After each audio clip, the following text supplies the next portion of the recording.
Hey everyone, welcome to the Automation Hours. My name is Grady. I'm an expert coach here at Keap. And today's session, if you couldn't tell by our question prompt, is all about the sales pipeline. Thank you guys so much for getting engaged before we started this session. And I love that today we've got kind of a wide gamut. We've got people that have no stages right now. And we've got people like Chris, who's got 8 pipelines with 5 stages each. That's amazing. And I'm thinking, man, one, I think that's a lot. But then I thought, whoa, that'd be even more to have to do that all in your head. And so today's session, we'll be talking about the sales pipeline, how to get that process organized. And before I go too much further, I want to show you guys how to get involved in today's discussion. You guys are here live. Thank you for attending with us today. And one of the benefits of attending live is you get to kind of have some hand in guiding how our conversation goes today. And so if there's things that you've got questions about when it comes to sales pipeline, and the things that we'll be talking about in our discussion, please, there's a tool inside of Zoom called Raise Hand. Use that tool, raise your hand, and what that tells me is that you've got a question that you want to ask. And what we'll do is we'll go ahead and call you out, give you access to unmute your microphone, and you can ask away. And we'll take those questions live, we'll talk it through with you and help you work through anything that's causing you to get stuck right now when it comes to the sales pipeline. Now, we've also got other tools like Q&A. Q&A, I usually recommend that because I know that a lot of us right now are working from home and things are crazy right now. In fact, I was actually doing a customer coaching call yesterday, and I had 2 of my kids just walk into the office and just strike up a conversation with me. And I'm trying to be like, guys, look right here, I'm doing stuff, but this is life. And so we're going to roll with it. And so if you don't want to unmute your microphone, we totally understand. You can just type that question in the Q&A, and it shows up in my left panel here, and I can make sure to call those out, and we'll address those when they come in. Sometimes I'll hold questions for a little bit just because I feel like they're going to fit better in the content or our Q&A, our general Q&A at the end, but we'll make sure that we get your questions answered today. And then lastly, we've got chat. You guys have already started engaging in chat. Thank you for that. Chat is best when it comes as a statement or feedback or response to questions we've asked you. In this case here, we asked you guys about how many stages you have in your pipeline, and we've got plenty of responses from you guys. Thank you very much for that, by the way. But chat is perfect, like I said, for statements and responses. It's not the best place for questions because it scrolls pretty fast for me because I get everything, not only that goes to everybody, but things that go to the panelists too. And so if you've got a question, keep that in Q&A or raise your hand. If you've got feedback or a statement you want to make, use chat. All right, so let's just talk a little bit about probably what drove you to today's session. Now, some of you might know this, but I actually spent 8 years as a small business owner. I had a window cleaning company down in Southern California, a little crew. And if you were to ask me how many stages I had in my pipeline, I'd say 0. I don't have a pipeline. I don't know. As I thought more about it, I realized, oh, I do have a sales pipeline. And when I say thought more about it, after I worked here at Keap and learned how to, actually, run these things for my business. And so I learned that, yeah, I make new contacts. I call them. I try to get them scheduled for a quote. I deliver a quote. I get them to accept the quote. I schedule their service. I send them an invoice. I get paid, and I schedule recurring services. Like, hey, I got, my fingers are really weird, but 8 stages in my pipeline. But it was all up here, and so I was losing track of things. Things were falling through the cracks. I was skipping steps, repeating steps. And so basically no more. We brought Paul on board. Paul's one of our partners. He's also one of our former keepers, worked here for a long time. And so Paul is both an expert at marketing and our software. Paul Sokol, thank you so much for joining us today. Thank you so much for having me, Grady. And I'm not sure if you were aware that I was actually an Infusionsoft customer first. Did you know that? I didn't know that. Yeah. I started using the software back in 2008 when I was in grad school. And so, and then it wasn't until about 2011 that I actually formally joined Keap and, worked with y'all for about 5 years. And like I said, I was in the product team, and so got really good at the software and still use it today. And I use the sales pipeline to manage my business, and I would be completely lost without it. I don't know how people go without it, honestly. I know for me, it seemed intimidating at first when I first started working here because I just didn't understand it. And then once I got kind of a handle for it, I'm like, oh, like, yeah, this is a no-brainer. Like this is something you must have if you've got a process that you've got to touch. If it's automated 100%, yeah, throw it in a campaign builder and say goodnight. But if you have any sort of human response to what's happening inside of your sales process, you want to have the sales pipeline set up. So Paul, let me do this. Let me go ahead and stop sharing my screen, and then you can share yours out. Cool. Let's do it. Hello, everybody, by the way, that's hanging out today. This is going to be a lot of fun. It's one of my favorite topics to talk about because it really is one of the most powerful, in my opinion, one of the most powerful parts of the software. So what we're going to be talking about today is connecting your sales process with your salespeople, because really at the end of the day, that's what it really is all about, making sure that nobody's slipping through the cracks and that things are operating as they should. So the first question, well, I guess let me set the context. Like, when might you use a sales pipeline? So in general, if you have an assisted sale, which means that you must interact with a human for it to happen, they can't just buy it on their own, and the price is $100 or greater, you're probably going to want to have some kind of a sales pipeline. So that way nobody slips through the cracks, and it ensures that if the lead comes in, you're either going to work them through until they become a client, or at some point they fall out of the sales process, but not because we forgot about them or anything like that. So what actually is a sales pipeline? And actually, Grady, how would you define a sales pipeline? Put you on the spot here. For me, I usually explain the sales pipeline as like my stages or milestones that a contact goes through from becoming someone that I have discovered to someone who's purchased. Yeah, that's a great way to describe it. It's tracking the different milestones along the whole sales process in such a way that not only do you know where they're at in the process, you also know the ground level, what is the next action I need to take. And then that way it ensures that people are being taken care of and followed up with and all sorts of stuff. So today we're going to cover kind of three main topics. The first thing we're going to talk about is extracting meaningful sales stages. And being a coach, Grady, you'd probably agree that this is probably the hardest conversation for some people because it's not a ground level conversation. And most people have never really sat and thought about their sales process. Like you said, it was all up here. You knew instinctively what to do just because you'd been doing it. But yeah, one of my favorite parts of coaching sometimes is not so much working in the software, but it's the taffy pulling of ideas. I'm like, I know it's all in there. I just got to get it out of you. Allison, even attendee, kind of commented to us, so that it's a sales funnel or the sales cycle. Mm-hmm. Yeah, and then the pipeline is really the tool. It's the operational thing that you use to keep it all in place. So I'm going to go ahead and show you how to extract some meaningful sales stages. I'm actually going to just kind of give you a cheat sheet and do half of the work for you just to make it easy. And then we're going to talk about the common automation that you can use around these sales stages, because once you understand what your stages are, then you can actually automate around it. And there's some things you want to do and some things you don't want to do. I'll share that with you. And then we're going to round out by talking about how you can use this to enhance the sales manager function itself. Because if you're like a one-person shop, then cool, you are your own sales manager. But if you have a team of people, you can use automation to enhance what the sales manager is doing as far as training and developing their people to be the best kinds of reps that they can. So that's what we're going to go ahead and cover today. And like I said, it's one of my favorite topics. So this should be a lot of fun. And feel free to reel me in if I'm getting a little too a little too out there, Grady. The other thing that I want to frame is that today is explicitly about strategy. We're not going to do any tool training here because really the tool is the tool.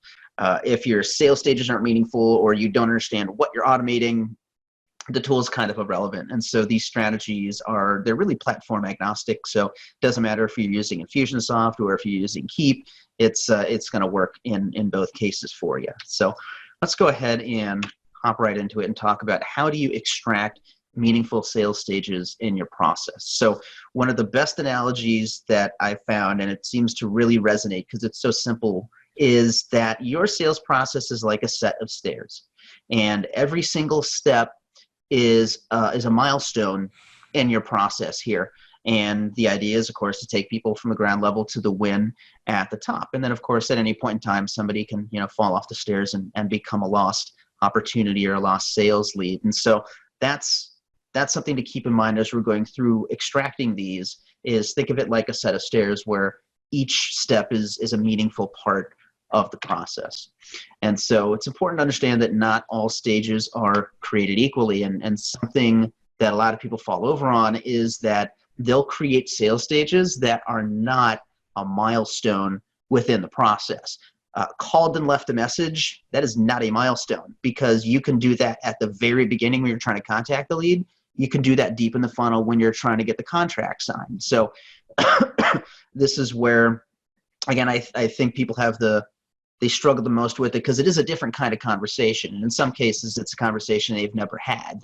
They know what to do in the ground level day to day, but they're not really sure what are the hoops that somebody is jumping through to do that. So we're going to go ahead and make that easy for you. So when you are designing your sales stages, you want it to work for 80% or more of all your sales leads. So don't make sales stages that are for these outlier cases or these edge cases here. You want your stages to work generally for pretty much everybody that's going to go through it. And if the process is very different between like two different products or two different services, then you might actually want to have two totally distinct sales pipelines. But in general, your stages should work for pretty much everybody that's going to go through that. And as I mentioned, the ground level stuff is not a sales stage. Left a message, even something like sending a message on Facebook to bump the conversation, or reach out to them on LinkedIn or something. Those are just ground level activities. That's not a sales stage. That's just you standing on one stair trying to step up to the next one. Yeah, I often refer to those as like the tasks. Like every milestone will have several tasks inside that you're using to move them on in that process. Yeah, absolutely. So like I said, I'm going to give you a cheat sheet, and I'm going to basically give you the first half of all sales stages that should be able to work for nearly any business. And then I'm going to prove it using a silly real world example to show that, yes, this actually is the psychology of how any sales conversation goes. And so there's really 4 stages I'd recommend everybody always start out with. And if you followed me for any number of years, this is not going to be anything new to you. So hang out, there's more after this. But the first stage is that you have a new lead. And all that means is that they've been identified, and as somebody that we want to invest human labor to reach out to. This isn't automated. We're actually having humans pick up the phone or have meetings or whatever the case is. And nothing has happened at this point. They've just been identified as someone we need to call. So talking about the marketing journey, we may be automatically creating people in the new lead stage. So let's say somebody opts in for your lead magnet, they like it, and then they give you a phone number and say, hey, please call me. That's going to automatically spit out somebody in the new lead stage, which means we have to go ahead and do something with them. So at the very least, the next stage is the contacting stage, which is exactly what it sounds like. We are contacting them, but that's it. We've made phone calls, maybe we've sent some emails, but we haven't gotten any kind of a response back. Now, this may seem redundant with the whole new lead stage, but if you think about it, it's vastly different. If somebody's hanging out in the new lead stage, have you been contacting them? Have you even made an attempt to reach out to them? There is actually a big difference, even though it's not a huge stair step from new to contacting. It's still very different than here's a fresh lead, because if somebody's sitting in the contacting stage, like let's say maybe for a week or 2 weeks, that means something very different than if somebody is sitting in the new lead stage for a week, which you wouldn't want to happen. That means you guaranteed no effort has been made. Mm-hmm. If you're following your stages properly. Yes. And that's also actually really, that's a good point. The pipeline really is accountability. It is an accountability tool. It's a personal accountability tool. You say, hey, for this lead, here's where they're at. Here's what I need to do next. And then, of course, it's up to the sales rep to actually do what they say they're going to do and keep it all organized. I like to say that it doesn't matter if you have 2 people or 2,000 people in your pipeline. As long as you're focusing on who you said you needed to talk to today, nobody's ever going to slip through the cracks. So that's the contacting stage. And then closely related after that is the engaging stage, which means that they are engaging with us.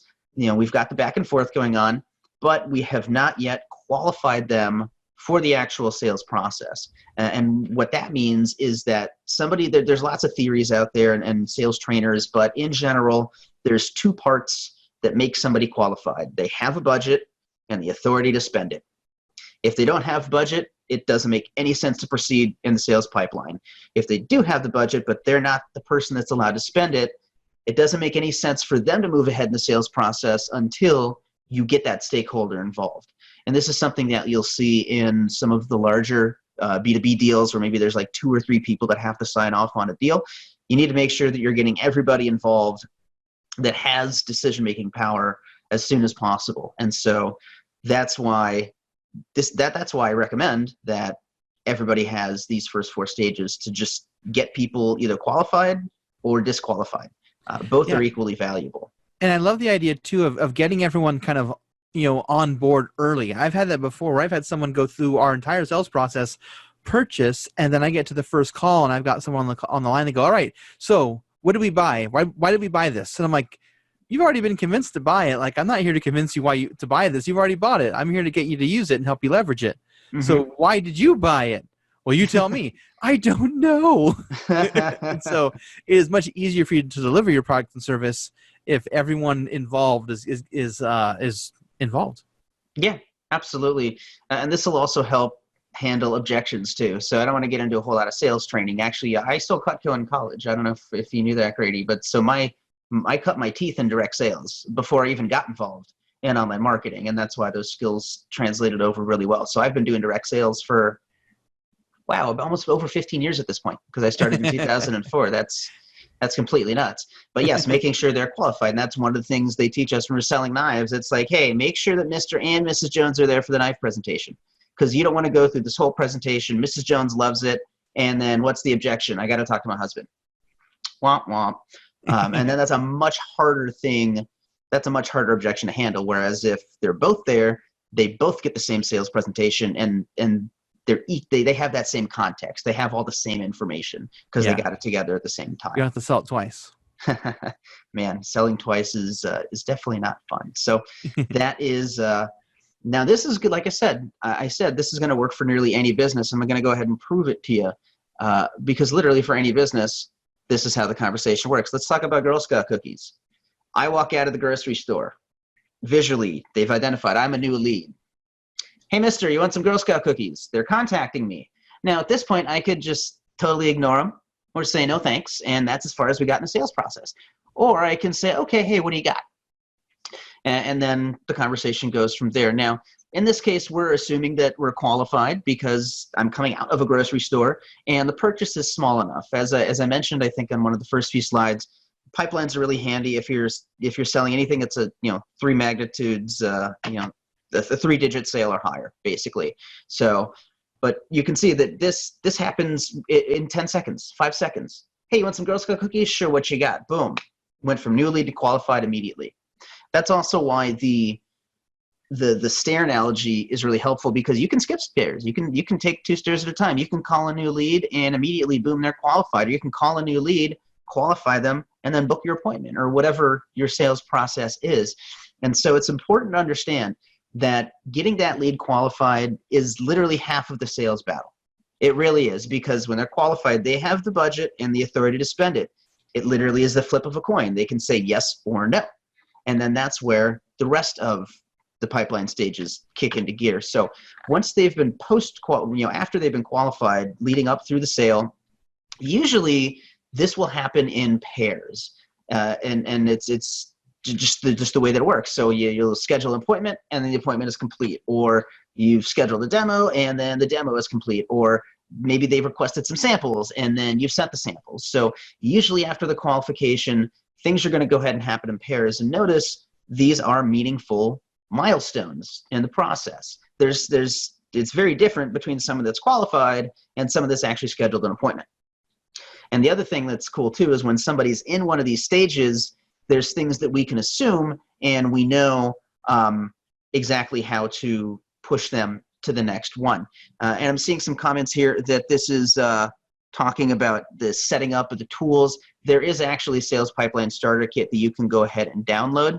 However, though, the tool is only as good as the person using it. And so I would much rather you understand the strategy of like how to actually set this up properly, rather than just here's a bunch of tool training and then you make a bunch of sales stages that don't mean anything and then actually has a negative impact on your business, and it does the opposite.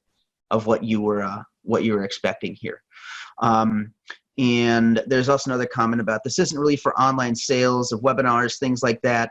Not necessarily. It really all depends on how your sales process works. If you have physical, if you have if you have to have conversations to sell, you can probably use a sales pipeline. So maybe you're using webinars to do the lead generation of the qualification, and the call to action is, hey, let's go ahead and sit and have a chat.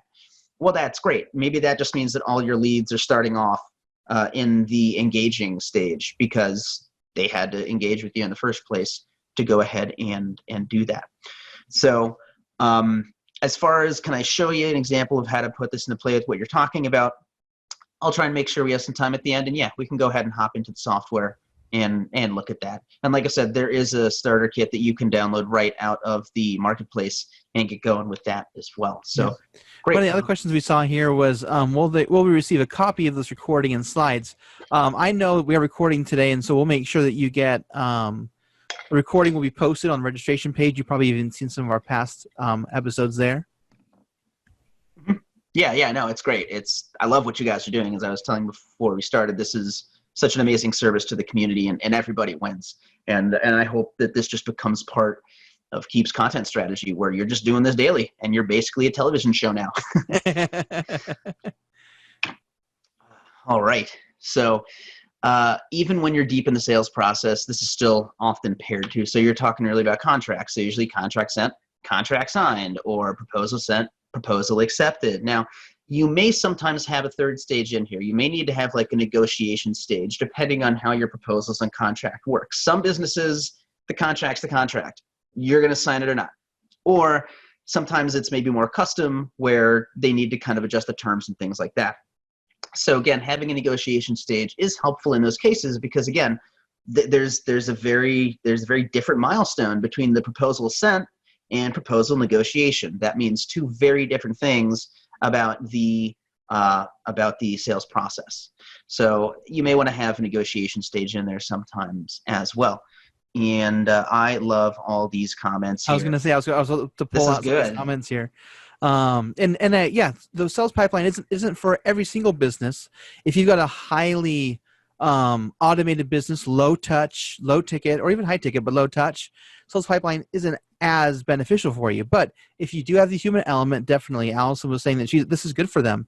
They're a mature company. They're inside the CRM, actually tweaking their pipeline to optimize it right now. And who is that? That is Tess.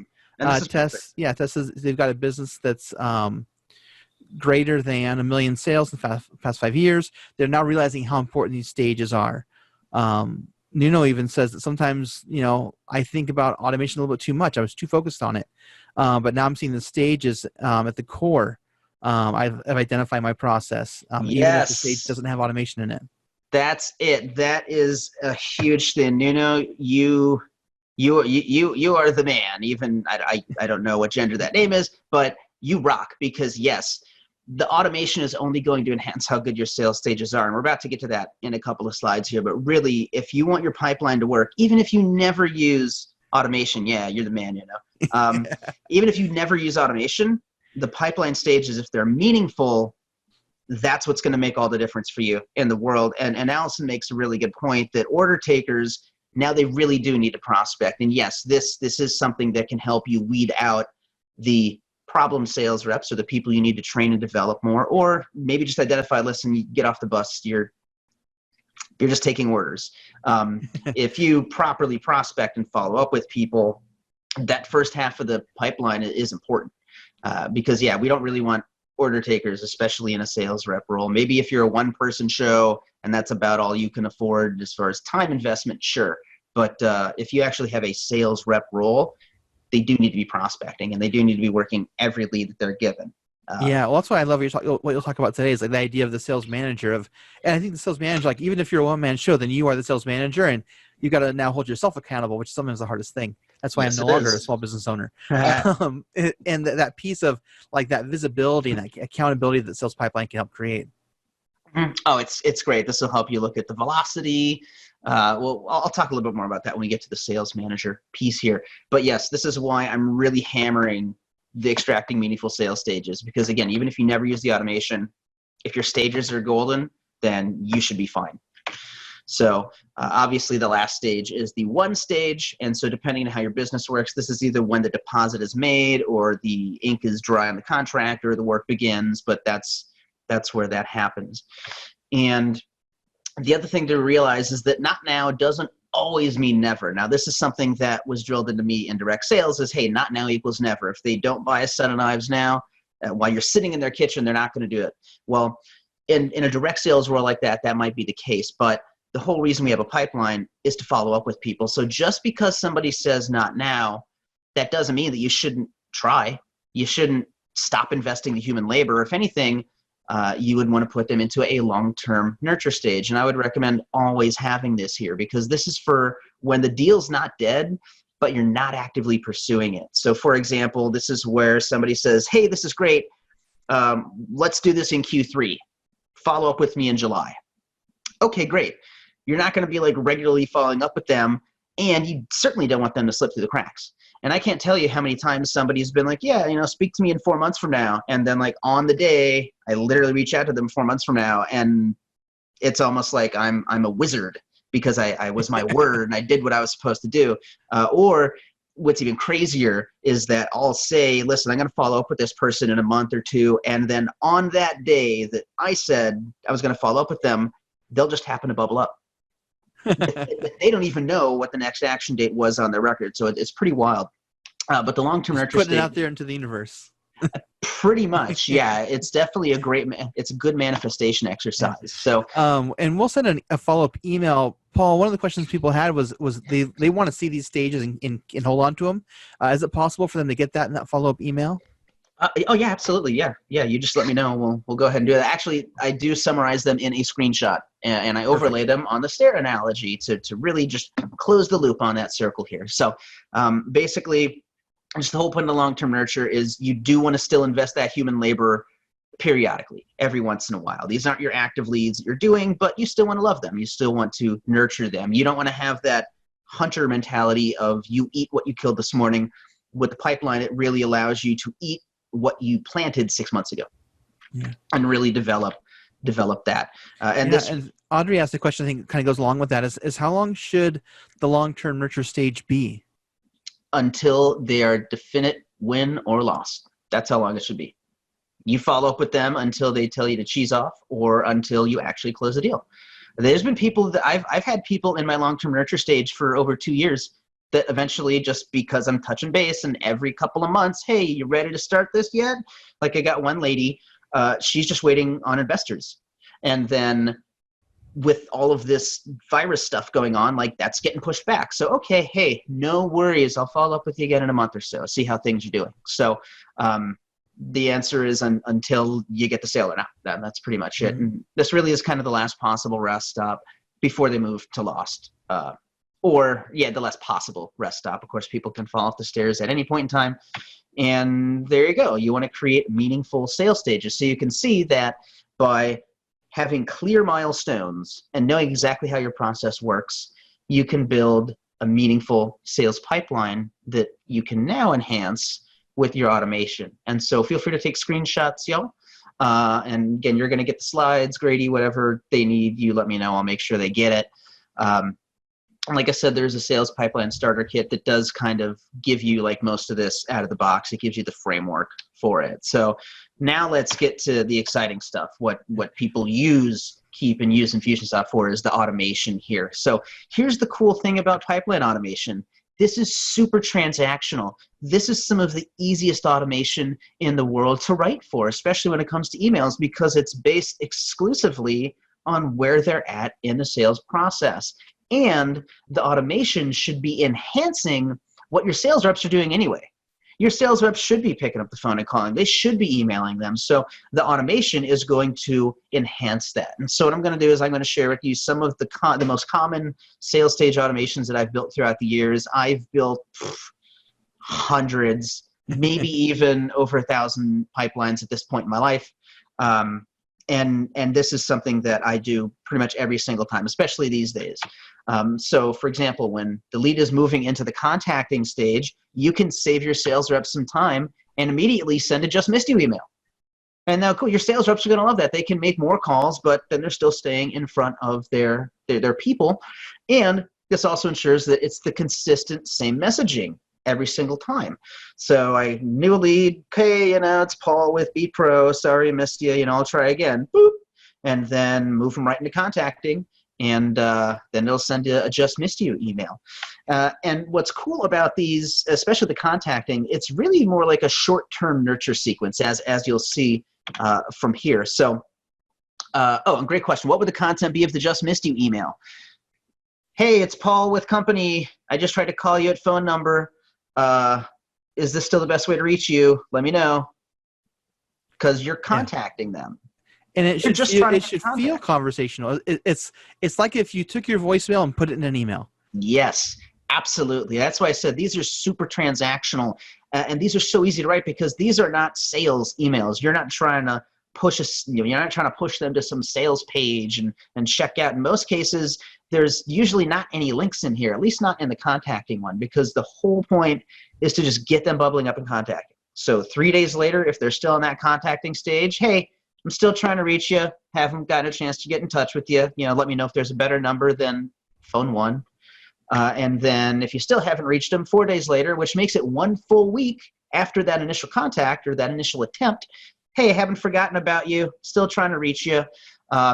Let me know if there's a better time to call you. And then you can do 1 full week after that and just kind of start doing a takeaway. Hey, are you still interested in this? Should I even attempt to call you? I don't want to be a bother. Are you still interested in this? And if you'll notice, that's a short-term nurture. That's 4 emails over the course of 2 weeks. And the entire point is to just get them moved out of contacting. That's it.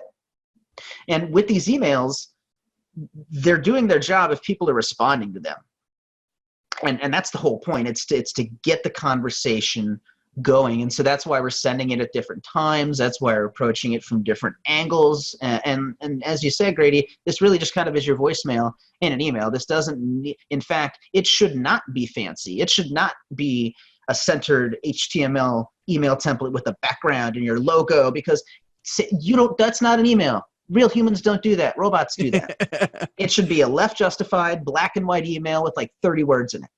Yeah, if there's any picture, it's just your signature. That's it. Exactly. That's pretty much it. So yeah, Cameron said he's adding contacting between new and working in my funnel right now. That's awesome. And the great thing is too, because I know working with my own sales team here at Keap, and working with customers who had sales teams, I know that sales teams are often very skittish about introducing automation to their sales process. Mm-hmm. They're always very scared. They think of anything that could put their sales process at risk, they're like, no, I don't want it. And so the great thing about contacting here is that the sales rep should not have had any response yet in this process. And so all these emails seem natural and organic. Mm-hmm. Once you start having a conversation and things start to kind of like get a little more customized, as they say, call me in a week, and it gets, a little specialized, then you got some space there. But this stuff is all about just getting a response. And once they get a response, then you go back to more customized feel when they go to engaging. Mm-hmm. Mm-hmm. And Allison asked a really great question. Can you do that with companies that did not opt in? These are cold leads. That's a gray area. Because technically we are calling them, we are trying to reach out to them, and yes, it is automated. So I don't know, Grady, what would your advice be, being the official Keap? Yes, I have to wear my Keap representative hat now. I typically think about opt-in as 2 things. Are they expecting the email, and would they welcome an email? For like a cold list like this, we're kind of missing the first one. They're not expecting an email from you right now. Mm-hmm. And so you wouldn't be able to automate this, but there are other ways to automate our conversation besides just emails. This could be an automated task that tells the sales rep, hey, go send an email. And depending on which software tool you're in, you can probably have emails pre-written for them to, trigger and send. But we would be able to automate it hands off. Yeah, yes. That's a good point. And the question is, how is this triggered? So this is all based on when the stage. That's super cool thing about this. It's all based on when somebody moves into the stage, and then it stops when they move out of the stage. Like, that's it. Like I said, this is super transactional, and I will show you what the campaign model for that does look like. It's very simple. You have into the stage, the sequence, out of the stage. That's it, plain and simple. And so that way it guarantees that that they aren't going to get any messaging that isn't relevant to them. For example, Allison says she's using Outlook. So yes, that would be a perfect example of what you said, Grady, where maybe it's just some templates, and then great, go ahead and copy paste this in here and do it. Yeah, because Outlook gives you the ability to create templates. You can help them out and say, hey, sales reps, here's some great templates. Here's your 3-day template, your 4-day template, and your 7-day template. Like, here's your task. Go send that email out right now. Don't have to worry about writing it all new or doing it like it'll take you 14 seconds. Go do it now. And Kwanzaa asked a great question. She said, are these emails in an automated campaign once you place one phone call with them only? Or are these pre-written emails that you physically send after making the phone call? So I feel like that's the same question. The fact that I think it's kind of a sequencing question. Yeah. You probably make the call, then move the stage. Yes. Yeah, of course. You would make the call, and then, in the day-to-day, the workflow of using your pipeline, you always do whatever you're supposed to do. And then the very last thing you do is update the opportunity or update the lead, and then move on to the next. So these are great you might questions. give them a call and actually have them pick up and start making, then you're already engaging. You might just skip the whole entire contacting stage in the system. Yeah, absolutely. And this kind of automation is great to weed out those tire kickers too, because they just might tell you, hey, I'm not interested. And then great, you're not wasting any more time trying to push them ahead. So let's keep cranking here. So when they're moving into engaging, that could mean so many different things. So what I usually recommend doing is, this is a good opportunity to actually start getting them involved on your other channels. So this could also be another kind of short-term nurture. So if they're engaging and they're still in there for 2 days, maybe just send them an email. Hey, I know we're chatting. I wasn't sure if you followed us on Facebook. Go ahead and follow us on Facebook. And then if they're still there a full week after the fact, hey, did you know we have a YouTube channel? Go ahead and check it out. And again, these don't want to be super fancy or super automated. They just need to feel like it's goodwill. Like, as the sales rep, I'm trying to help you out. I'm trying to help you make a decision and give you resources to educate yourself. And this, of course, is also another great way to grow your social channels and YouTubes and all sorts of stuff like that. And again, this stops when they get moved out of engaging. Yeah, and I love that you talk about that too. Like, this is to help them out. Like, you want to make sure that your messaging is more of a, hey, I know you're trying to solve this thing, whatever your big, solve is that you provide. We actually have some great video tutorials on our YouTube page. You should subscribe. Like, not so much of, we want you to follow our Facebook, but we think you'd find value in our Facebook. Yeah, absolutely. And Allison's wondering, can you trigger a reminder for the rep to keep calling? You could, but that's kind of where the sales manager comes in, and that's what the training is. So and again, this is why the stages are really valuable. Hey, this person's been engaging for a month. Have you been calling them? But even as a sales manager, then you're kind of even letting the rep down if this has been sitting a month and you're just now noticing it. But there is something called the invisible sales manager, which we'll talk about in the next section, which I think would probably handle some of these issues here. These are all great questions. Thank you, everybody. This is cool. Like I said, I could talk about this all day, which on time-wise, we don't have all day. All right. Oh, wow. Yeah, we only have 19 minutes left. This is going fast. It is. So I'll pick up the pace a little bit. So whenever anybody's moved into some kind of a scheduled stage, this can be super transactional. You can immediately send an email that says, hey, I'm looking forward to it. And then one day before in the AM, hey, I'm looking forward to chatting tomorrow. Now, there's a gotcha here where you need to make sure that you are collecting the date and the time before you move the stage. So if you are, because obviously Campaign Builder needs to know, when should I schedule this reminder email, which means that has to be on their contact record before you move the stage. So that's just, I just recommend making a simple internal form, and then it's a training thing. Hey, sales reps, when you book a call, fill out the internal form first, and then it's business as usual. The last thing you do is work the opportunity or work the lead. So scheduling automation, and then looking at any kind of a sent stage. So, proposal sent, contract sent, again, some kind of a short-term nurture. So you can follow up with them. Hey, did you get that? Is it all making sense? And then a full week later, hey, I'm just touching base. Want to make sure that you're still considering this, or whatever the case is going on. And then even and, a full week later, hey, did you have any questions? And really, this is just to keep you top of mind and to keep the conversation going. And remember, at the end of the day, this is not a substitute for the sales reps. The sales reps should be doing their job anyway. So this is just enhancing what they're going to go ahead and do.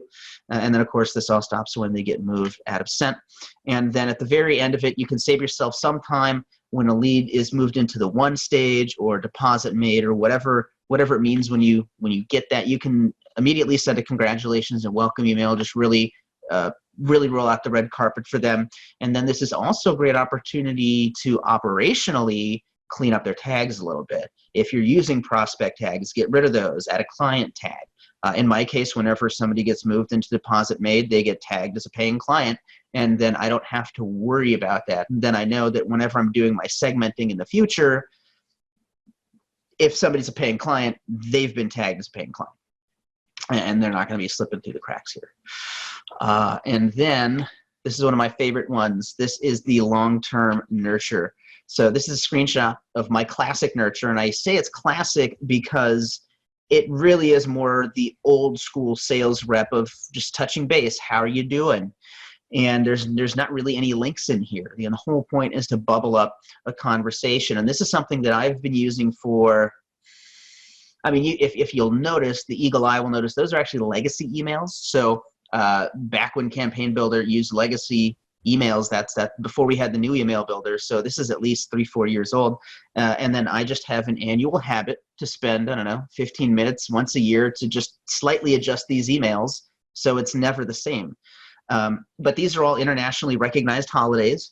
And the main point is just have that conversation and stay top of mind. And you do want to be careful with your with the messaging here, just to make sure that you're only speaking to things that you 100% know and completely avoiding anything that you don't want to talk to. So for example, Mother's Day and Father's Day, you can't say you're a mother, you can't say you're a father, but you can, and you can't even make assumptions like, you have a father, you have a mother, because who knows what's going on in their personal life. That's not necessarily relevant to the conversation in most cases, unless you're selling, counseling services or something. But you can say something like, hey, it got me thinking about important people in my life, and you're one of those. How's it going? Hey, it's International Friendship Day. I didn't know if you know that was a thing. I'm really glad you're in my network. What's been going on? What's shaking? And this loops, by the way. So this just repeats every single year, and as long as somebody's in that long-term nurture stage, they're going to get at least these 9 emails throughout the course of the year.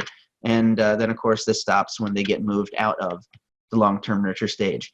And I have people responding to this all the time. And even if they know it might be automated, they still appreciate the fact that I'm reaching out, I'm following up with them. Yeah, Allison said that they do this as well, and they send a little cute little doggy right picture in there. Oh yeah, this was the first campaign she ever made. It's a great campaign to start with. That is, that's a great one, especially if it's just a great campaign to start with. No, especially it's good. It's a solid one that you can use. So now I'm going to talk to you a little bit about advanced automation. Now this is super cool. This is where you can take your efforts cross-channel. So when leads hit a certain stage, there's tools you can use out there to sync to different Facebook custom audiences. And then you can add and remove people from the audiences needed. So for example, you might use this to suppress people that are active in the sales process from receiving your marketing ads. You don't want to distract from the sales conversation. If they're already in your sales pipeline, exclude them from the campaigns that are pushing the lead magnet, because either they've already got it or they don't need it. They're already past that. Yeah, especially if you're offering a promo that maybe they've got something different pitched to them by the sales rep, and now you're undercutting your own team. Yeah. The other thing too is you can serve up pipeline-specific content. So based on where they're at in the process, hey, here's a cool blog post that you might like, or whatever. Now, you don't want to go super big brother and be like, because you're in our sales pipeline, we thought you would love seeing this blog post. It needs to just happen to work out. Just like with these emails, they just happen to show up.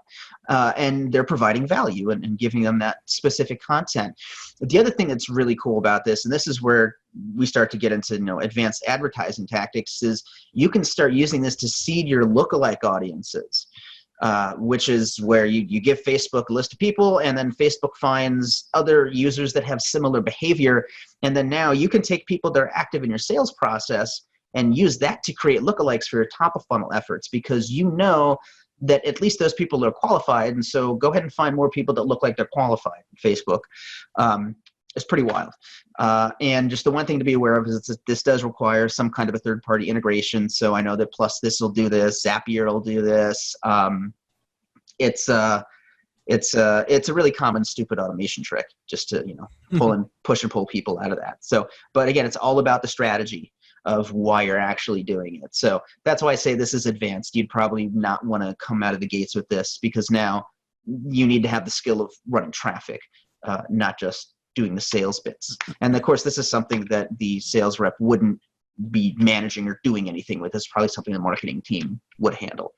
So what about the sales manager? How can we help the sales manager make their job better and be more effective at leading and developing their people? There's lots of ways that you can level this up. And the main reason, well, not the main reason, one of the main benefits is that you can use this to enforce the business's chosen sales process. Sales reps will sometimes go off script. And that doesn't necessarily work, especially if you're looking to grow and scale and make sure that the messaging is consistent regardless of who the prospect is and regardless of who the sales rep is. So this is where we can add that extra layer of accountability to making sure that the sales reps are doing what they should be doing. The other thing too is this helps identify those problem reps sooner. It really empowers them to say, okay, hey, sales rep Johnny, either this isn't working out, or let me train and develop you on this, or what's happening. It helps figure these things out sooner. And so this is where we come up with the idea of the invisible sales manager. And it really is kind of automated management. So for example, when the lead is moved into the new lead stage, as we discussed, we want to be reaching out to those people as soon as possible and at least getting them into contact, because the speed of response usually determines, the chance that we actually have a sale. If you get a lead, speed to lead. Yeah, speed to lead. If you get a lead, but it takes a week to call them, you may have completely lost the sale at that point. So what I'd recommend doing is something like 36 hours later, you send an email to the sales rep from the sales manager saying, what's the status of this lead?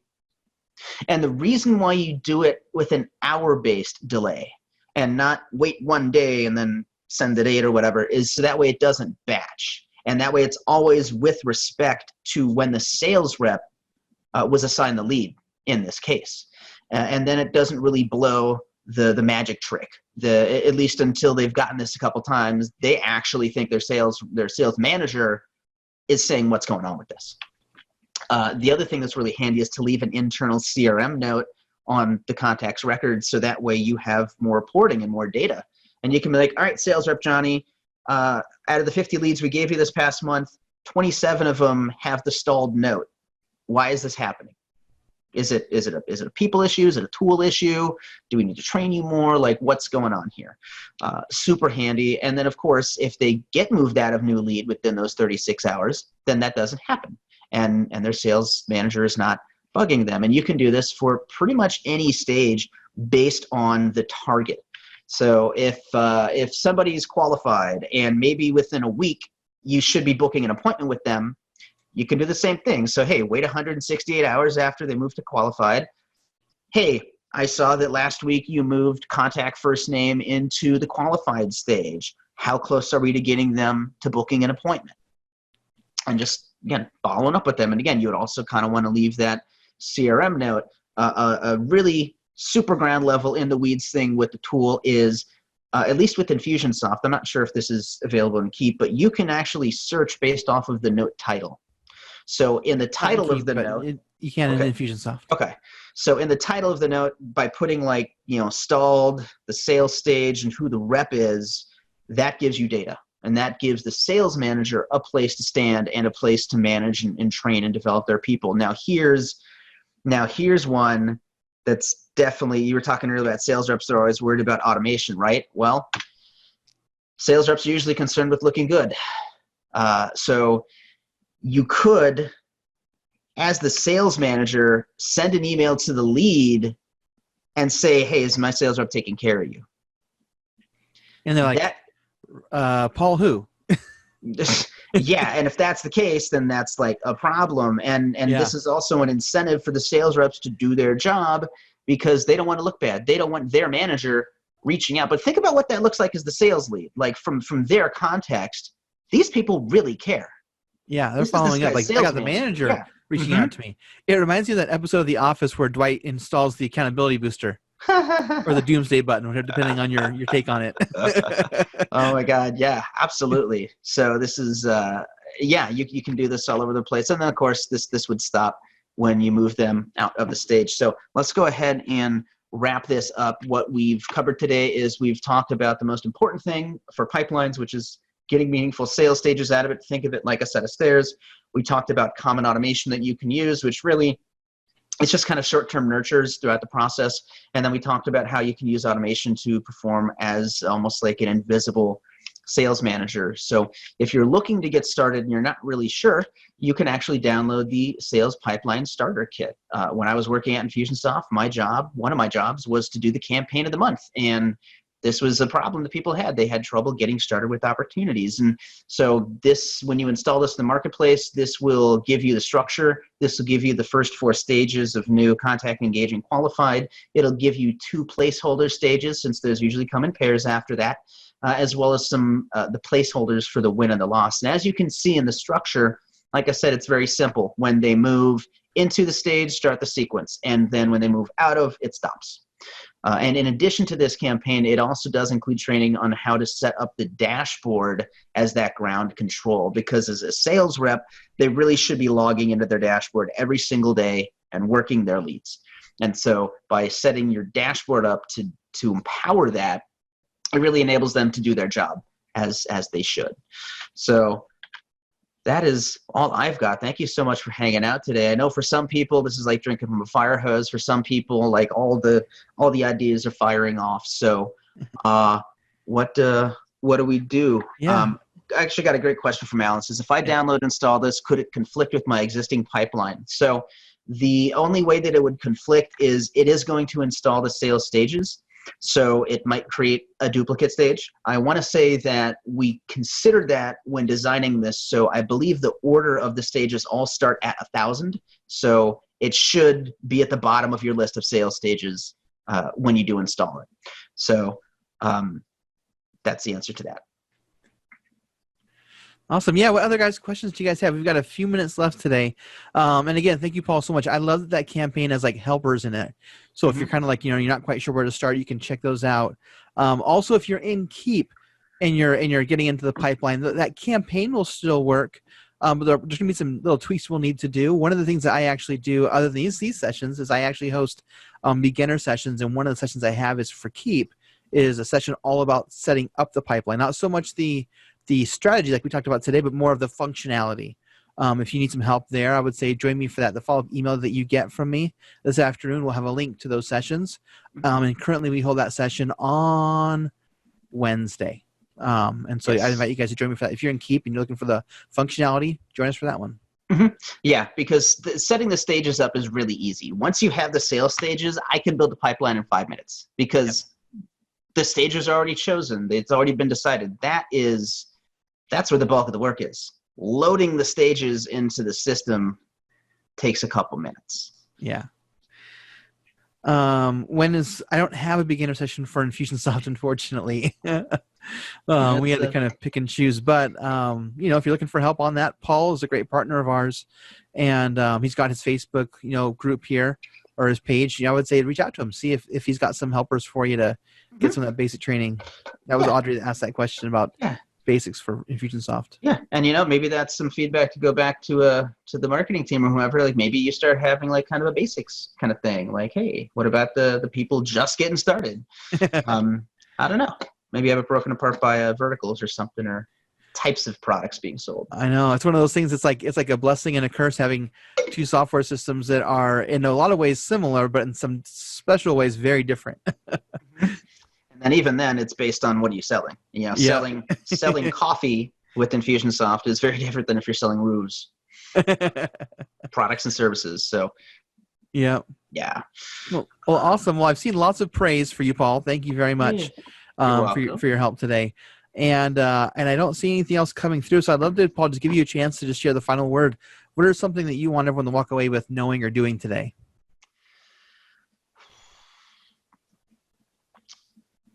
I'll give you a customer success story. Have a guy that was doing home theater installs, so for people with like big houses, they wanted their own custom projectors and sound systems and whatnot. And we built the sales pipeline for him. And we did this probably in September or something like that. And he kind of, farted around and didn't really use it. But in January, he made the choice to use opportunities as they were designed, because we were doing this with Infusionsoft. And he chose to every single day go in and work every single lead that he said he was going to work. And that was the biggest sales month he had in his entire business's career. So if your sales is lacking and you don't have a pipeline, this is going to be a huge key for you. And I would recommend using this sooner than later. Like today, cancel the rest of your afternoon, build out your pipeline, figure out how you want to use it, train your team on using it, because when people stop leaking out of your bucket and out of your sales process, you're just going to start to see more sales, like period. It's everybody that uses opportunities, in most cases, they're usually wildly successful, and they usually start to see really predictable growth. Yep, I agree. That's awesome. Let's see here. Nino just said, like, at first I was sensing that too. It seemed the tool wasn't helping, but maybe I didn't think about the stages for him. Mm-hmm. So, yeah. Mm-hmm. Yeah, that really is it. The stages are that magical thing. It's like garbage in, garbage out. If you have a bunch of bad sales stages, well, then it's not really going to help your sales process all that much. So it's definitely worth the investment of the mental energy to really sit down and think about what is our process. Yeah. Tess snuck in a question right at the buzzer. So maybe if you want to give her just a quick answer, but Sure. She's taking on a new product. How do you recommend she gets her first leads? Ooh. And it's a B2B process. And it's a B2B process. Go hang out where your people hang out. It's like fishing. If you want to catch a certain type of fish, you have to go to the lake that the fish are at. So if you're doing B2B, then you may want to try doing LinkedIn, maybe some LinkedIn advertising, maybe some in-mail ads. If you're doing B2B, depending on what it is, maybe this is where you start going to networking meetings, or you start going to local meetups for stuff like that. But to get your leads, you need to go where they are. They're not going to come to you. That doesn't really happen anymore. It's 2020. You got to go find them. Perfect, guys. Well, thank you so much. We'll be here again tomorrow doing more automation hours, and hopefully we'll see you guys again soon. Absolutely. Thanks for having me and for all the great questions and feedback today, everybody. Yes. Kudos to all who participated today. Thank you, guys.